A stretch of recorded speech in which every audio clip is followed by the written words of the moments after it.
Okay, good evening, everyone. Welcome to Politics and Prose. I'm Brad Graham, the co-owner of the bookstore, along with my wife, Melissa Muscatine, and we're very excited to be hosting Richard Price, who's here to talk about his new novel, Lazarus Man. It's been 50 years since the publication of Richard's first novel, The Wanderers, which was set in the Bronx, and Lazarus Man is his 10th novel, which is set in East Harlem, but again and again over the past 5 decades, with such city-based crime fiction as Clockers, Freedom Land, Lush Life, and The Whites. Richard's demonstrated himself to be a master at portraying urban America. And of course, he hasn't just been writing books. He's done a dozen screenplays, among them Sea of Love, New York Stories, and The Color of Money, plus 5 television dramas, including The Deuce, The Night Of, and The Wire. His new book, which comes nearly a decade since his previous one, begins with the collapse of a 5-story apartment building. Richard actually witnessed the aftermath of such a collapse in 2014 in East Harlem. The building was about a dozen blocks south of where Richard lives, near enough so that he says he felt the vibrations. He went to the scene to see what happened and observe the chaos, but it was only sometime later that he got the idea for The Lazarus Man and returned to that, what he experienced at that scene of that collapse. His story focuses on 4 fictional characters affected by the disaster. There's a young freelance photographer, the owner of a funeral home, a city detective, and an unemployed school teacher and recovering drug addict who's pulled from the rubble 36 hours after the event and whose miraculous survival transforms him. He's the Lazarus Man in the title. Reviewers have found much about the book to praise: its authenticity, its vibrancy, vivid characters, cinematic moments, all elements common to Richard's previous works. Although having a propulsive plot in this novel appears less important than conveying a sense of shared experience and a communal spirit of survival. As a review in Kirkus put it, Lazarus Man reveals Richard writing this time, quote, in a kinder and gentler mode, effectively capturing the complicated domestic lives that help people cope in difficult times. Guiding the discussion this evening will be David Simon, who, like Richard, has a keen sense of American urban life, which he's conveyed through his own writing, starting as a journalist when he worked the crime beat at the Baltimore Sun from 1982 to 1995. After publishing a couple of well-received true crime books, David moved on to write and produce for television, where he's had such hit series as The Wire, Treme, and The Deuce. And Richard and David have known each other for years. They shared an editor, actually, for their early books, and of course worked together on The Wire. So ladies and gentlemen, please join me in welcoming Richard Price and David Simon.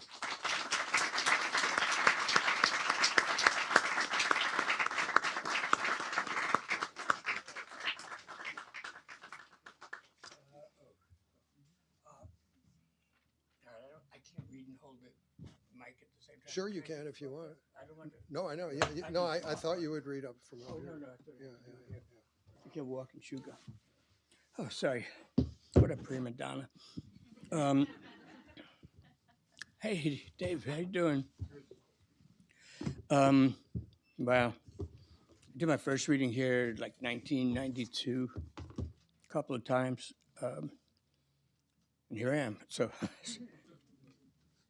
I don't know. I've been doing readings for 50 years. I think somebody said. Now I'm nervous. At my first reading when I was like 23, I read at the New School, and I was so cocky and such a jerk that I gave my phone number to the professor that hosted me reading. I said, if any girls want it, give it to them. Yeah. Yep. Rich, complex man. All right. Where was I? So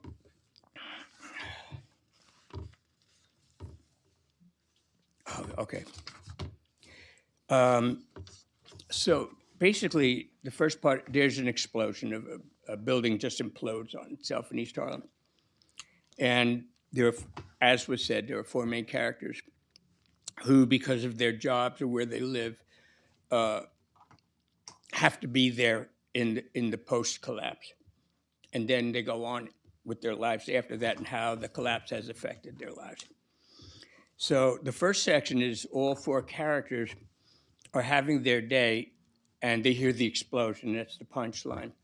And each sees the white cloud, you know, the black turning white cloud of filled with God knows what from the collapse. And the first character is a woman named Mary Rose. She's a middle-aged detective, and she's actually in community affairs because she has this thing that she can't cross state lines. So being a detective, she has to pick somebody up in New Jersey. She can't make it. Or, you know, go to wherever, Connecticut, to pick up a witness. She can't do that, so they put her in community affairs. So it's all in the neighborhood, and the job is about just keeping people calm. But, you know, this one day, they're short detective, and so here she is. And her name, Mary Rowe, that same morning, driving to the bank with Bobby Hazari, her partner du jour. Oh, sorry, I'm reading it upside down. Earlier the same morning, driving to the bank with Bobby Hazari, her partner du jour, Detective Mary Rowe, a trim, raw-faced woman of 42, her cropped red hair rapidly turning the color of steel, couldn't stop thinking about the Battle of Oriskany reenactment that she had dragged her sons to over the weekend. And what a bust of a trip that was.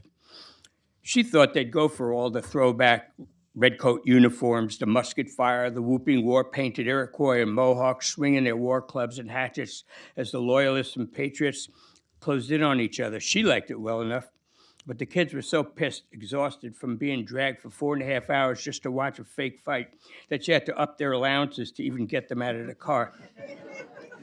Well, what can she say? She still held the ancestral working-class conviction that a growing boy needed to learn how to take and give a punch, or he'd never possess true confidence in himself.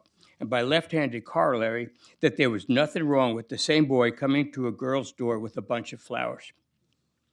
Anyways, so then it's a lot of blah, blah about how she can't cross. That's why she had to go all the way upstate, because she can't go to Fort Lee like 20 minutes away. As they approached the intersection of 2nd and 116th, Hazari, fresh to the squad, nodded to the Banco Popular on the northeast corner. This the one? This is the one, she said, then taking in Bobby's mocha-toned complexion and coal black hair. You speak Spanish, right? Who, me? I'm Syrian. The street door that led into the ATM bank vestibule was open, but the interior door that led into the bank itself was locked. The main floor appeared to be deserted, no one behind any of the teller's windows or at any of the customer service desks. They're in there? Police, Bobby blared, knuckle rapping the glass. NYPD. It took 3 more shout-outs before the branch manager, a tall, middle-aged Latina in a bronze pantsuit, appeared from around the bend, looking more pissed off than traumatized. Mary pressed her police ID and shield up against the glass, but the manager, Doris Acevedo, her brass name tag read, waited until Bobby did the same before she finally let them in. This is the 5th time this year, Acevedo said, walking them back to her office. Can you believe that? How much did he get? Bobby asked. Not a dime. Anyone hurt? We didn't even know what happened, she said, except for charisma. The tellers, 3 young women, were sitting together on a couch in the sizable but windowless manager's room. No need to guess which one had been targeted. Charisma's shock-mottled face and death-gripped water bottle telling the tale. She was younger and the slightest of the 3, Mary thinking she could pass for a 9th grader. The other 2, one on each side of her, came off as excited, but holding it in out of respect for the victim. First thing, Mary said as Bobby stepped off to take a call from one of their myriad bosses. Is everybody okay? Anybody need anything? Medical attention? More water? The other 2 murmured in the negative. but charisma was in another world. How about you, honey? Mary asked, perching herself on the magazine table in order to seek out her eyes. Are you okay? When she remained mute, Mary turned to the branch manager. You see her, Miss Acevedo said. Did he have a weapon? She said no, one of the other tellers answering for her. Okay, good. Did he pass a note? Charisma nodded yes. Do you have it? She said he took it back and just walked out. The same teller answered. That's what happened? Mary touched the back of Charisma's hand. Yes, she finally said. Okay, good. Can you describe him? Instead of answering, she rose from the couch and, gesturing for Mary to follow, walked out of the office and across the main floor to one of the picture windows looking out on 2nd Avenue. She pointed to a small group of bedraggled older street cats hanging out in front of a bodega across the street. Un flaco. I'm sorry, the skinny one. Which skinny one? In the Yankees hat. Mary took one look at the guy, a tooth-talled, goateed wreck whose teetering body looked as if it were built out of collapsing shingles, and instantly knew his game. Nonetheless, this guy had them by the balls, and there was nothing she and Bobby could do now but follow protocol. Maddington, Charisma spat, turning away and walking back to the managers. As Mary and Bobby left the bank, the first patrol car finally pulled up. Where the hell were you? Banco de Ponce. Banco Popular, Bobby said, pointing to the name over the door. Stay close, Mary said. As they crossed the avenue towards the guy in the Yankees hat, his buddies began to casually bail, disappearing around the corner or into the nearest buildings. But the man of the hour stayed put, play acting as if he were unaware of the 2 detectives closing in on him in order to lock his ass up. When they got close enough, though, he raised his arms in order to facilitate the coming frisk. Hey, how you doing? Bobby asked, patting him down as Mary kept an eye on his hands. I'm good, brother. How are you? Given his wrecked appearance, his deep voice was surprisingly radio smooth. What's your name, Mary asked. Tony G. Tony G, you tried to rob that bank? Yeah, but I changed my mind. You gave the teller a note? I did, yes, but I took it back. Well, you can't unpass a note, Bobby said, reaching for his cuffs. He knows that, Mary grunted, double pissed and then some. That being said, Tony G said, I wasn't unpleasant to the young lady. You can ask her. Yeah, okay. So what now, he asked as the cuffs bit home. What do you think, Mary asked. State or federal? Fed crime, fed time, Mary again. How much time? 2-3 years minimum. Okay. Okay? Bobby sounded offended, but he was coming off 5 years in a more genteel district, so. The majority of so-called bank robberies in this precinct were nothing more than a ploy to get off the streets. Sometimes Mary felt more like a homeless outreach worker for the Department of Health Services than a cop. Well, this is what some of these guys did in order to get a long-term roof over their heads. She knew of one individual who had set fire to an abandoned building up here, then waited around to be cuffed. Another desperado who sucker punched a cop. Hey, guy, Bobby said as he finally figured it out. If all you wanted was 3 hots and a cot, why didn't you just go to... Mary looked away, praying he wouldn't finish the sentence and come off like a tourist from Kokomo. And to his credit, he didn't. Couldn't bring himself to get the words homeless shelter out of his mouth. Yeah, see, Tony G crowed, you can't even say it. A moment later, as they were escorting him to the patrol car, a primordial volcanic roar racked the air. It soared too far away to be seen, but Mary could feel its vibrations in her jawbone. Looking to the west, she saw a great billowing cloud begin its ascent above the rooftops, slowly morphing from black to white as it rose. Maybe one of you gentlemen should check that out, Tony G mildly suggested. I'll be right here when you get back. Okay, that's it.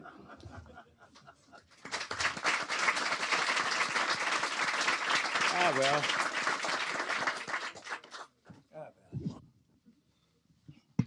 Richard Price. Danke. Danke. Hello? Working? Yeah. Okay, so you've carved off another chunk of New York, of the greater metro area. I have a small backyard to my career. So, just found another 4-leaf clover. No, I mean, every time I get through one of your books, I feel like going to that part of the city and wandering around and seeing if I can find the threads, because I know that these are this is research territory. This is real estate that you've wandered. You know, ad nauseum, I always quote Jimmy Breslin from his autobiography of Damon Runyon. He did what all good writers do. He hung out. Right, right. That was not a great biography, but it was a great line. No. I wanted better. But yeah, I mean, this is something that you've been carving this stuff off since was it Jersey City? Was the paradigm Yeah, for I mean, Dempsey? I started in Jersey City when I was trying to write Clockers, when crack was the king, and the reason I was in Jersey City as opposed to New York City was that by the time I got permission to hang out with a meter maid in New York, I could have finished Clockers twice. And I just met a guy, Larry Mullane, that you knew, who's a homicide detective for Hudson County. And he said, "Hey, Rich, what do you want to know?" I said, "Wow, this is great. It's like borderline." They said, "You want to see how we process a homicide? Shoot somebody in the head." Okay, here we go. I mean, it was just throw and go. It made Chicago look like Camelot, is what I usually say. Right. But okay, so when did you contract this book? You gave this up to me before. I want to hear this. This is great. Well, you know, when Lush Life came out, 2008, they gave me a contract for a follow-up book. And I said, great, you know. And I wanted, because I had moved to Harlem, I wanted to write a book like I did, panoramic book, like I did about the Lower East Side for Lush Life. But life intruded, had to make money.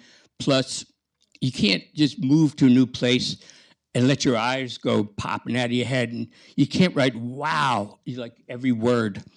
So I had to get the wow out of me. I had to live to the point where wow had been reduced to, that again. You know, I had no nuance. You had to hang out, as Yeah, Mr. I mean, I Breslin said. was a tourist. So that's the Richard Price that I came to know, which is the unwillingness to pull up from hanging out, from research or whatever. I mean, to give it a credible name, research, but hanging out if you want, until deadlines have passed, until it's quite obvious that you need to sit down and start writing, but there's just too much to see. There's something else. If you go out again, there might be something else. Yeah, well, we talked about this before. You know, like I say, it's a drug, hanging out. You can't give it up. Yeah. And I was, you know, I'll tell you, my wife Lorraine Adams is here, and she's heard me say this ad nauseum. So, you know, I feel like the street's a casino, and I'm a degenerate gambler. I don't care. You know, I could be up $1 trillion, but I'm not leaving until my pockets are hanging inside out like elephant ears. You know. Right. Wow. And besides, I don't like to write. It's like, I mean, I'd so much rather like hang out than. I mean, it's work. It's research, but the blank page like exhausts me and bums me out. Yeah. And when you write, for me, it's like, yeah, okay, I have to morph into other people. And I get hung up on every sentence, you know, until I get some kind of momentum going. And I also feel like you think you know what you're going to do. You think you know what you're going to do. But it's like going into the ring with a strategy that you worked out with the manager, or, you know, going a team with X's and O's, going on a football field. You know, the minute that first punch is thrown, the minute the ball is kicked to the receiver, all the planning goes out the window. And so all this theoretical, well, I'm going to do this, and I'm going to do this. And then the characters, I don't romanticize it. Well, the characters tell me what they want to do. You know, I'm the author. Fuck them.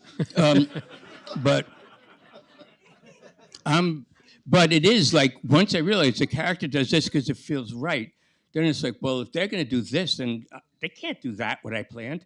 They have to do this. Oh, I get it now. It's not magical. But, you know, you got to be prepared for, you know, all the best plans, all the outlines, and all the research, and all the note-taking. can kind of go out the window once you start writing. Once you start giving life, once you put the period on the first sentence, actually. So it's a lot of anxiety. I'm sitting in a room when there's all the world out there, and I just want to go to the playground. Mm-hmm. And for you, I mean, there's plot, there's character, there's all the things that are elemental in a novel.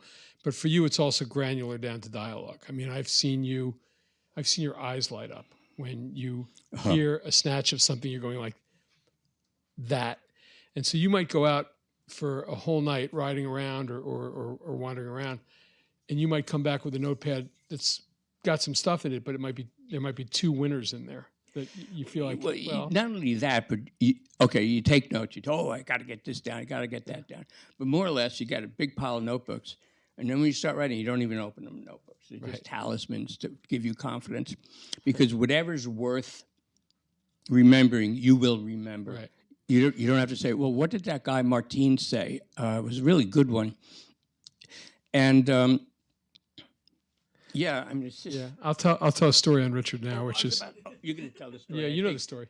Huh? Yeah, from Baltimore. Come on, you came all the way from Baltimore. Yeah, I'll tell this story. Really, I just want to see your reaction to it. But Richard came down to Baltimore to research a case of a mother who had burned up her kids. It was kind of elemental to Freedom Land. You were researching Freedom Land, and we had a case that was somewhat similar. And I watched you you were talking to the detectives, and they gave McLarney gave you the one quote about the mother saying, "I guess I just have a little problem with not self-assurance," but you took one quote out of his recollection of the interrogation.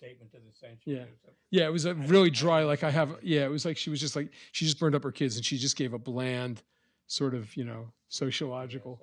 I guess I lack self-confidence. Right, or self-esteem. It was self-esteem. Yeah, I guess I have a problem with self-esteem, and I was like keeper. But then, because it's Richard Price, and I want to, I got to impress him. I was working on the corner at the time, and I drove him out to West. Yeah, I drove out to West Baltimore to show him the neighborhood that I'd been researching for a couple years.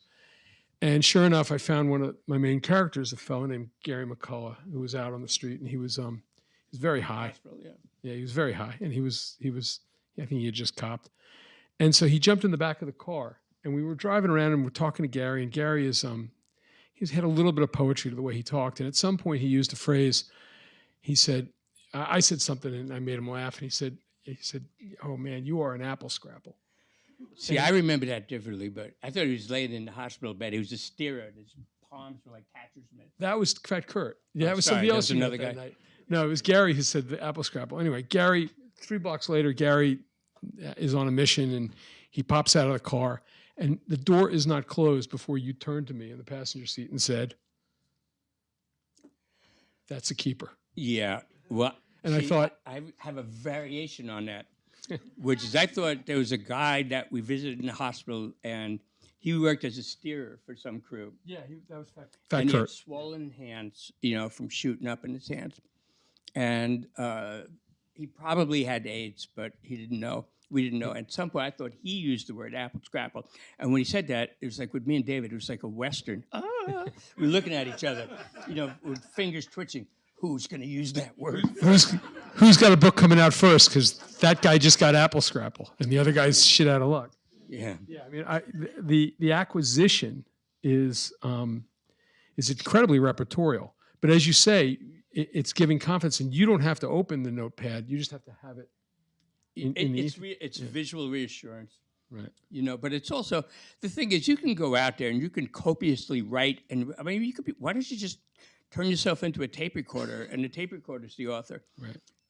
Because it doesn't work that way. You take all this observation, these small moments that you see, that crystallize a much larger reality, and you go home, you got all this stuff. Well, just because it happened doesn't make it art. Right. I mean, you have to. Life is chaos, and pretty much shapeless. And the thing is, it's not like, oh, I'll put down this great, oh, I can't believe that bone mote or that mal mote. You know, you have to put it in a context that leads to a greater understanding of something that's just the key. There's a whole room behind it, and you got to create the room. And that's writing a novel for me. The other thing that this book struck me at the end, and I'm not going to give away an ending because I'm not that kind of fool, but it harkened back to everything, to all of these books, the Whites and Clockers and Freedom Land, all of these urban journeys, this world building. You are really resistant, and I mean this in the best way, to the big redemptive conclusion. I think of the character ends in Clockers of Strike avoiding the arrest at the train station, not really knowing where he's going to go, or I mean, I just think there are moments where other writers, and certainly somebody who had dabbled in that other industry to which we have, I don't know what you're talking yeah, right. The one that demands big final act moments and tie it up with a bow and pays well. and deliver either grandiose tragedy sometimes or redemption, which is the most oversold thing. And you fight it. You're only willing to let the characters have what the characters might have in this world as you've led them around. Listen, if all I want is redemption is like one of these words like closure. You know, it's just like a bullshit phrase. Right. How does the arc end? It has the arc. The arc ends with Noah diving into the water and drowning. I don't know. I just, you know, I want things to be life-size. And I just feel like if they just have a little bit more than they had before, that's good enough. That's, you know, I was telling David, I was thinking of Sholem Aleicham's Gimple, the Fool, who's a humble, not too bright man that because of his life went to heaven, and God meets him. And he says, Gimple, you're in heaven now. I'm God. You can have anything you want. And Gimple thinks and thinks and thinks, and he says, can I have a hot cup of tea? And then he says, every morning? And that to me is like, you know, that's bite size. That feels... But that makes the world itself intensely credible. Because, you know, I found with all of your books, you know, the possibility of connection, the possibility of somebody going a level higher or a level lower into light or darkness, and then they get a little bit of it, and they end up a little bit different than they were before, and they affirm the world as being real and plausible in ways that make you know, I feel like I've really taken a journey into the Lower East Side or to this neighborhood. Listen, you know, when I was a kid, I loved Dickens, but I hate Dickens. I mean, wait, you mean you, rich girl, are really my sister? You know, and Fagin's not my father. Oh, and then all of a sudden he turns into little Lord Fauntleroy, and everybody goes home happy. You there, young boy, get a plump goose for Christmas Day. I am the ghost of cliched novels. Yeah, I mean, you veer away from a cliche like nobody's business. I will say that. What is the next piece of New York that you might lose yourself in for, let's say, 2008? I don't know. Who knows? Right now, I don't even want to read a newspaper. You know, it is a cliche about New York, but New York is like about 100 different cities. You can move 5 blocks, and you're in a different city. And somebody told me a story. My mind is getting cheesy, but which means has about this is a guy who moved 8 blocks out of his neighborhood after a number of years living there. And one day he had to go back to the old laundromat. You know, so he walks to 8 blocks and he gets in the laundromat, and some woman who knows him said, Herb, you're here. we thought you'd never see you again. You know, but that's New York. It's like, Right. you know, you can move around the corner and all of a sudden you're in Oklahoma, sort of, kind of. I guess I'll know if we lose you for, 15, 16 years on like the Upper West Side, some really dry neighborhood. Or No. That the next thing is Connecticut, or I don't know. You know, vaguely unhappy in Connecticut, yeah. No, the Upper West Side I wouldn't touch with a 10-foot pole. Jewish Harlem, terrible. Too many therapists. So what is it? And this is something that everybody who writes a crime narrative or finds a crime narrative almost has to have. They either have a chip on their shoulder or they have to just laugh it off, because there's something that is almost like, look, I'm sure this bookstore has a true crime section, as if literature can't apply, and yet this is, to me. And of course, I came out of crime reporting, so I was stuck with it. But my theory has always been this is the place where you actually have fault lines in society, where the fault lines are evident on the street, where they manifest themselves every day in real life. I mean, was there a moment where you realized this is getting me into places in terms of the human heart and in terms of literature? That I've just been very happy for the last 20 years with my new bride of 20 years. And I turned from like this churl into the nicest fucking guy you ever want to meet. I'm just, hi. And where I live in Harlem, it's a lot of the traditional Harlem, there's a lot of people whose families came from the South, like in the Great Migration. And a lot of the South still lives in them in terms of manners, in terms of cordiality. And just to walk down the street, people make eye contact and people nod. You know, people, you say, hi, how are you doing? And they'll tell you how they're doing. And then you're so happy they told you how they're doing. Then you tell them how you're doing, and next thing you know, it's raining. And I just remember the first time that happened when Lorraine and I moved to Harlem.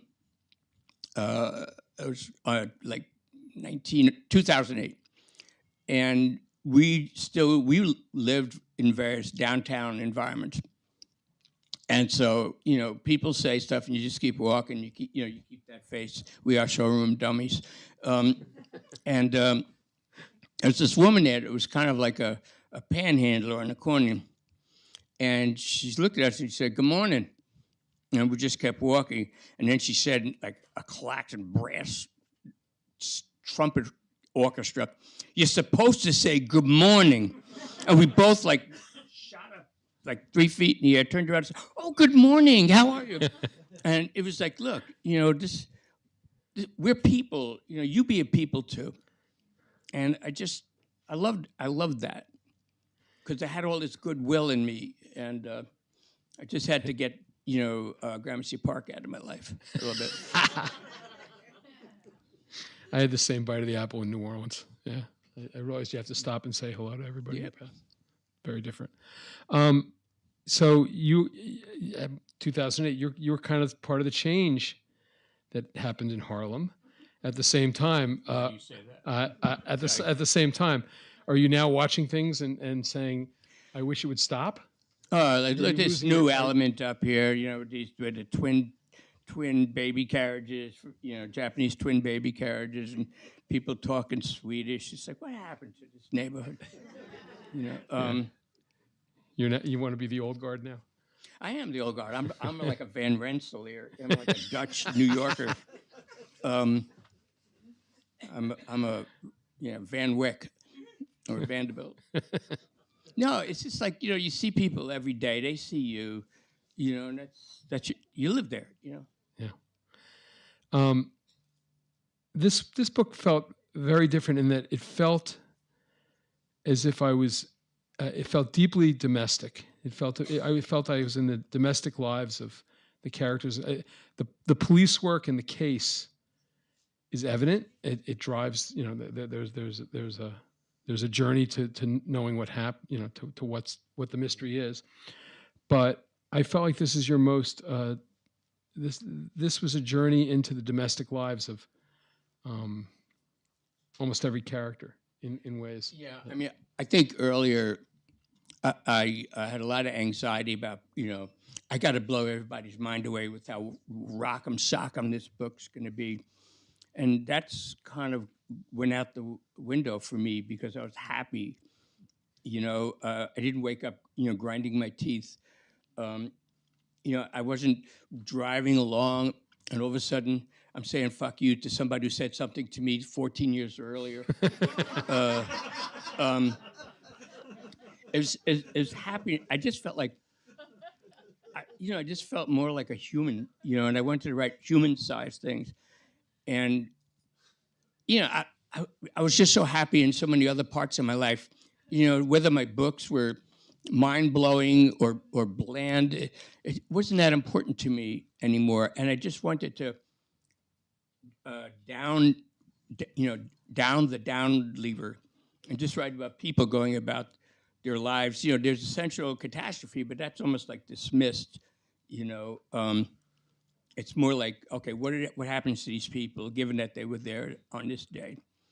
And it's as much about their domestic lives as it is, you know, homesickness or, you know, looking for, are you my father? You know, says a 24-year-old transplant from, you know, halfway to Canada, who's now living in Harlem. You know, I just felt like I just wanted people to be, you know, and I wanted to just also, but also do the collage, the ethnic collage. And I wanted to capture people's inadvertent wit. They didn't even know they said something funny. Right. They're as funny as they would be. They're as funny as they would be. Not as funny as you could make them. You know, calm down, Richard. You know, so I did. I mean, and so this book is, there's no stolen children. There's no drug war to speak of. There's no whatever happened in Los Angeles. There was a murder. You know, it's just a building collapsed. A couple of people died. Other people went to the hospital. And there's 4 people whose lives changed somewhat. Right. Very, you know, very scaled and very credible for it. Do you have something else you'd like to read? Yeah. Do we have time? All right. This is only like 40 minutes. Well, like I said, you wouldn't believe getting here was like a nightmare. We took an Amtrak from New York, supposedly to Washington, and the train dropped dead in Philadelphia and just went, because there were power lines down. And we wound up taking an Uber, which I'm not paying for. And we got here just under the wire to meet a beloved friend that saw us in the very beginning, and it was very important to do that. And from there, we hopped into her car, and here I am. Okay, so she hears the big boom. Now, here's another character right before the big boom. And it also ends in him seeing the white cloud. We'll be safe in here, the young so-called actor said. Safe? Safe? There is no safe. How do you not know that by now? The other one gasped, as about as convincing in her panic as an ATM machine. The most interesting thing that Royal Davis discovered as he lay face up in one of his own closed coffins, listening to all this flat pap, was how distinctly he could hear everyone in the parlor. On the other hand, the families that came to him, if they came at all, were mostly broke, so he only showcased the cheapest models, if they came at all.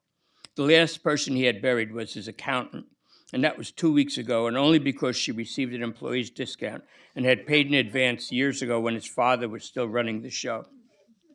A funeral home needed 6 burials a month to stay afloat. Royal, averaging more like 4, sometimes 3 or 2, was compelled to make his monthly nut by working as what was known in the industry as a tradesman, a freelance mortician, contracted out to pick up bodies from from homes or hospitals and deliver them to another funeral home, which was gallingly so busy that they couldn't afford to expend the in-house manpower. Well, what can you expect with the national funeral chains taking over? Shit, you can even buy your own coffin through Sam's Club at Target these days. And all the surviving independent parlors in his neck of the woods were run by directors with a little too much dog in them for it to be anything but a stone ulcer to compete for the same dead bodies. If he wasn't in a tug of war over the building with his two brothers, both undertakers in Cali, he could easily get a refi mortgage in order to keep the business going. But they would never allow for it because, sensing the soaring real estate values in Harlem, they were just waiting until he went belly up, broker than broke, to buy out his 1/3 stake and put the building up for sale. But just knowing that that's what they wanted for him and his family was motivation enough for him to stay afloat by any means necessary until hopefully they both dropped dead. God, this place is disgusting, one of the other thespians said. He hoped that last line was in the script rather than improvised, but either way. Some of the drop-ceiling acoustic tiles in the parlor were so water-stained they looked like hanging spew. The plastic memorial candles with their fluttery flame-shaped bulbs and molded fake drips weren't what anyone would call elegant, and the flowers around the room needed to be dusted and given a fresh coat of mop and glow. It wasn't always like this.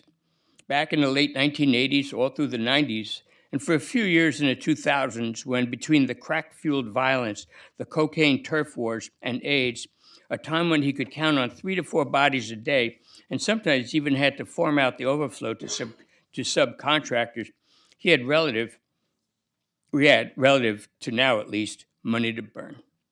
On the recommendation of a cousin, a funeral director in Mississippi, he hired a high-strung white kid from Tavares, Florida, a sign painter for Walmart by trade, who'd never been north of Georgia, had to come up to Harlem and for $5,000 plus room and meals, paint an original Last Supper for the parlor, the only proviso being that it had to be twice as big as the 2 other Last Suppers that hung in the neighboring Carolina Chapel and the House of Solace. It took the kid, Ellis Trimble was his name, 2 months to get it done. The result was pretty good, except that Royal had wanted Jesus and the apostles to be black, although in fairness to the artist, he might have forgotten to mention that. When they gave the late-breaking news to Ellis, the kid flipped out, bolted from the parlor, and was never seen again, not even returning for his end money, which Royal would have given him a somewhat hard time about, since in his eyes, the Last Supper was still shy a few courses.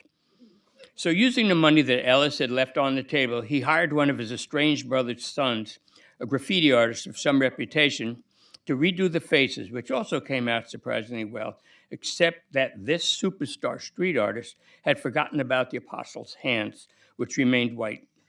In the end, Royal wound up selling the damn thing on eBay for half of what he paid for it. A goddamn zombie flick. All these kids going to a high-end film school, their parents shelling out something like $60K a year, and that's all they can imagine making? They had first offered him $500 a day to rent the parlor for a 3-day shoot, but resenting how easy these kids had it in the world, how, due to the accidents of their births into relatively affluent and educated, he assumed, families, they had, he assumed, no fear of failure. He held out for $600, which he got, sort of. They agreed to the 6, but only if he came on to play one of the zombies, which was why he was lying flat on his back in the dark, with the right side of his face itching like crazy behind a rotted skin and exposed cranium prosthetic as the garbage dialogue continued to circle over his head. One of Royal's 2 sons, Marquise, a 7th grader who damn well better have a fear of failure, was allowed to stay home from school today in order to watch his old man in action, and his wife Amina's idea, of course, maybe become inspired to be a filmmaker one day himself. But she wouldn't allow Patrice, Marquise's younger brother, by a year to be there because he had suffered from chronic nightmares since he was old enough to describe them, and probably had them ever even younger than that. Amina wanted to find Patrice a child therapist, but Royal told her if for some fantastical reason she somehow wasn't aware of this already, they didn't have the money. Besides, he added, the kid's growing up in a funeral parlor. What do you expect? His wife was something else, a Gambian born and chronically happy to be here. She was perpetually on a community-oriented go, volunteering for this committee, chairing that event, hosting, canvassing, fundraising for whoever, whatever, and coming home at least twice a month carrying some kind of plaque or inexpensive statuette in recognition of her tireless service. Someone once described her as a sunbeam in human form, although Royal, in fact, thought she might be depressed and in need of a mood regulator. But he never said as much because he also knew that was just his bitterness talking. Her star rising out there as his continued to fall. And now this. He was supposed to jump into action when he heard the lead actress, a good-looking, big-eyed Nigerian girl with an irritating British accent, say, there's got to be a back door, at which point he was to fling the coffin lid aside, pop up to a full-seated position, grab her leg or arm as she tried to get past him, pull her down into the box and attempt to chew on her, while the other actors struggled to yank her free and re-kill him. As the crew and actors waited out yet another one of the endless sirens going off out there, Royal, swimming in his own sweat, started to doze off in this box. The sudden, tremendous, window-rattling boom from somewhere out in the street was so strong that it made the wood of his coffin sing. Royal's instinctual reaction was to shove away the lid and bolt upright, which is exactly what he did, his unexpected appearance scaring the shit out of everyone. Some of them screaming, the cameraman running out of the parlor altogether, Royal trying not to laugh, thinking, you want it scary, right? The lead actor, embarrassed by his own nakedly eek-a-mouse yipping, pointed a shaky finger at Royal, bellowing, fuck you, man, fuck you, which made Royal's son, who, as instructed, had been quiet for hours, bust out laughing. Through the window of the parlor, Royal, still sitting upright in his coffin, watched the black, then dirty white cloud expand like a murderous balloon over the immediate skyline. Rising up and stepping free of the box, free of the nonsense of this ridiculous side venture, he began to not quite gently tug at the prosthetic shit on his face. Marquise, turning to his kid, go check your closet. If your black suit's in there, put it on. Royal thinking, time to get busy.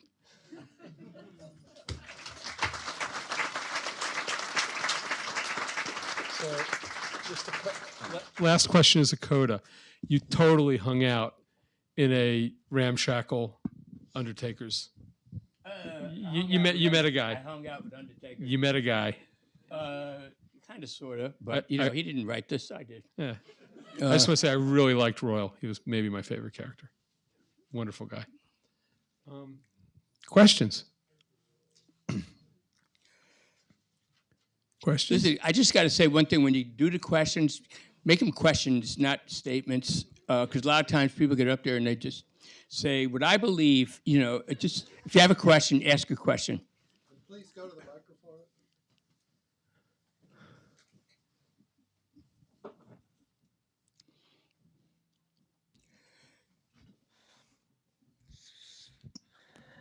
Thanks. You're welcome. I'm autistic, so I hope I don't mix up my words. Obviously, as writers, your words are rooted in your experiences in the present and the past.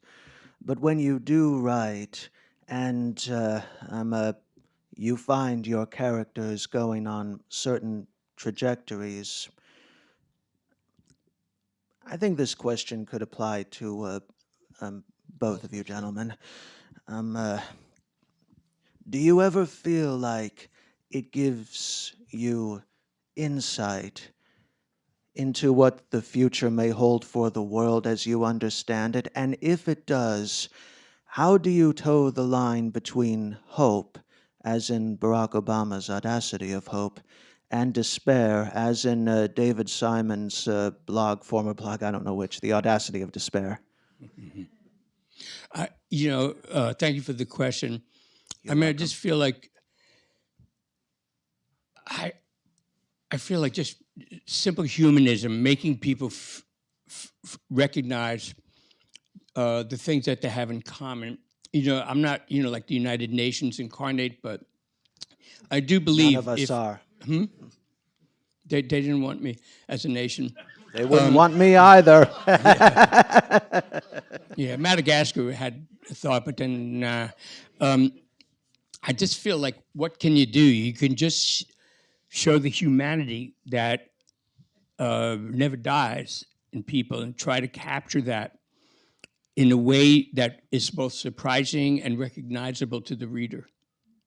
And that's all I can do. I mean, I can't go out there with a club and go after Mr. T. I know, that's beautiful. Thank you. And there's a lot more hope than despair in that. Oh, I just made a statement. Sorry. No, take that back. No, I'm kidding. No, thank you. You're welcome. Yes. Yeah, they want people on the mic because they can't hear what you're saying otherwise. Thank you. In the passage you just read, it starts off in one place. It kind of veers off in a lot of different directions. Different characters get introduced. I'm just wondering, when you sit down that day to write that passage, how much of that is already kind of planned in your head, and how much of it is just comes while you're doing it? Well, a lot of it is planned in my head, but from sentence to sentence, in the act of writing, something comes to you that could not have come to you when you were outlining what you're about to write. The act of writing it's a surprise. I don't want to be romantic about this, but once you start writing, you surprise yourself. But you have to get in the middle of something to. I thought the character. No, the character. But I don't know that until I get to that character. Put that character. Give that character some flesh, and then once he has flesh, he's alive to me or she's alive to me. And it's like, well, I thought she should do this, but now that I'm writing this, it doesn't make any sense that they would do that. What would they do? Yeah, because when you started introducing other characters and subsidiary characters and that, it just felt very improvisational to me. So. Well, it's also my writing style, which is kind of not exactly improvisational, but it's trying to be like the narrator's almost like another character. Just sort of like what Lorraine calls third person close. The third person, close third person, where there's a little idiomatic, there's a little subjectivity in the narrator's voice. Okay, thank you.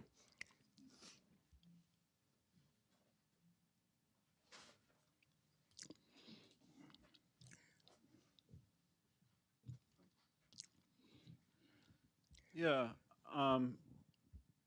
Is it working? Okay. Yep. Yeah. Okay.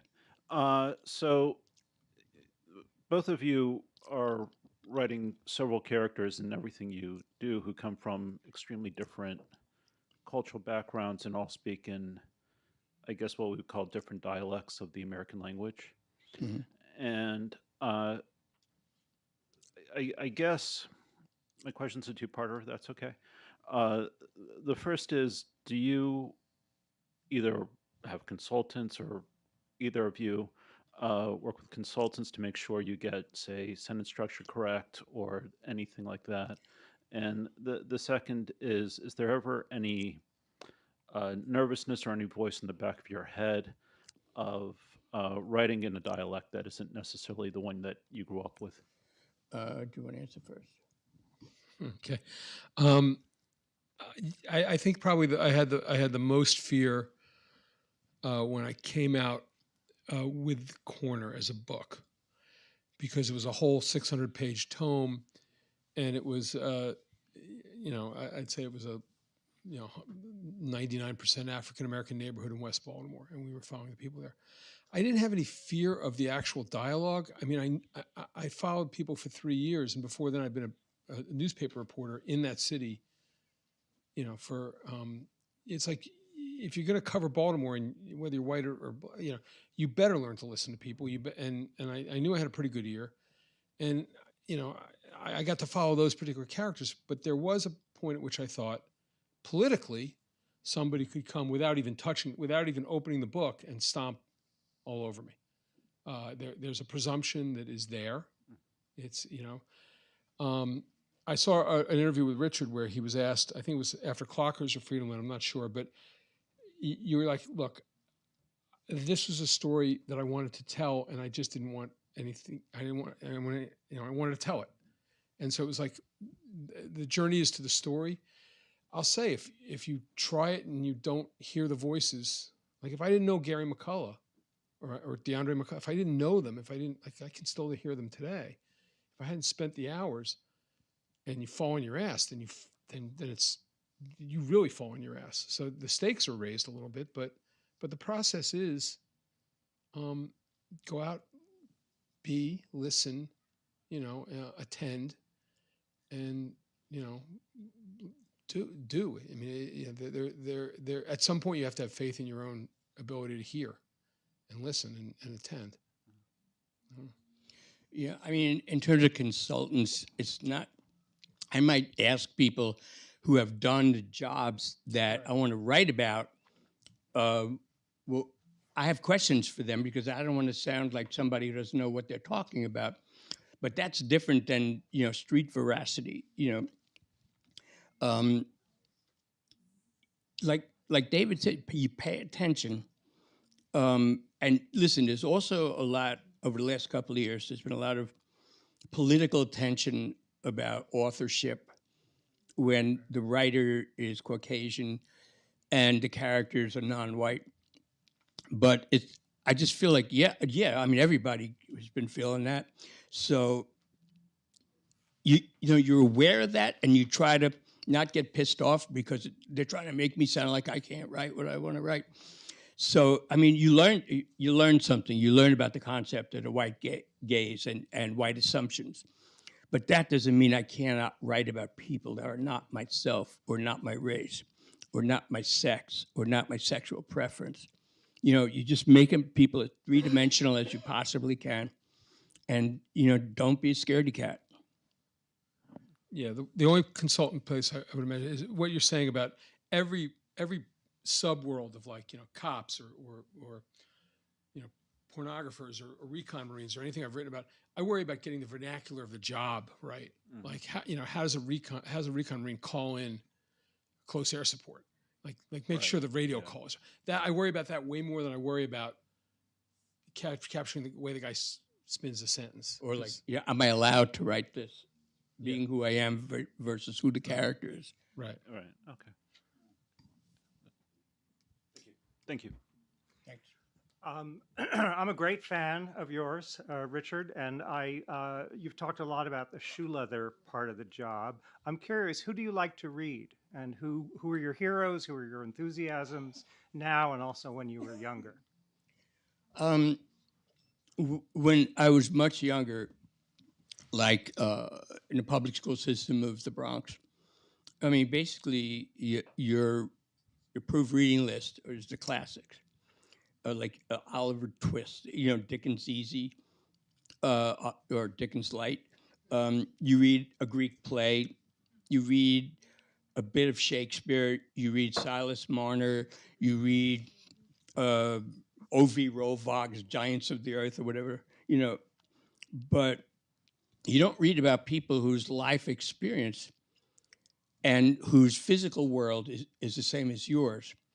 So my first revelation was James Baldwin and Hubert Selby, Warren Miller's The Cool World, even though Baldwin excoriated that book, Man-Child in the Promised Land, Down These Mean Streets, Perry Thomas, Richard Wright, and it wasn't so much that they were the other, that they walked the same streets as I did, which says that their experience, my experience, is valid grounds. I don't have to write like a 19th century author, with a quill pen to have any kind of literary validity. I mean, everybody's life is valid grounds for literature.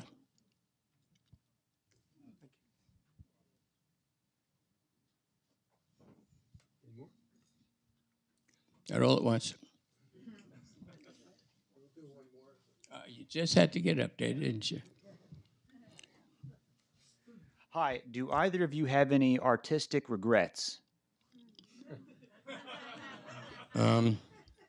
I'll say this. I always say this. You know, when I was in my 20s, I wrote like I was in my 20s. My brain was in its 20s. You know, and I regret that my brain wasn't 20 years older. Because, you know, it's amazing how much you know in your 20s that you don't know anymore in your 40s. I mean, your ignorance makes you so unconflicted about yourself. You know, look, my name's on a book. I'm the shit. You know, well, what's the worth of the book? Oh, right. You know, I mean, it took me a long time. You have to have some life under your belt. And when you read stuff of yourself where you didn't have that much life under your belt, or you were going for a more sophomoric, entertaining bebop rock and roll vibe, it's painful to read. I mean, you know, if you look back on your life every 5 years and you think about what you said or did 5 years ago, a lot of people will go, oh, no, I didn't do that, did I?